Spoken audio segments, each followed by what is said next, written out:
what you see as the greatest threat to our national security today? The prevalence of Chinese software and Chinese apps is sort of unrecognized, and we all know TikTok.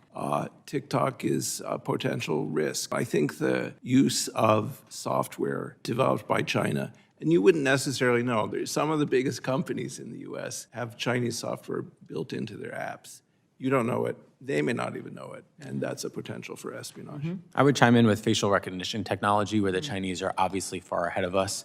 They have weaponized facial recognition technology, I think, as we've mentioned here, to identify the facial features and characteristics of Uyghurs and then to inter them in concentration camps. There are companies like Tiandi Technologies that was recently included on the U.S. export control list, but whose products you can still buy on Amazon, that develop that exact genocide-enabling artificial intelligence product. So much so that they sold it to the IRGC last year.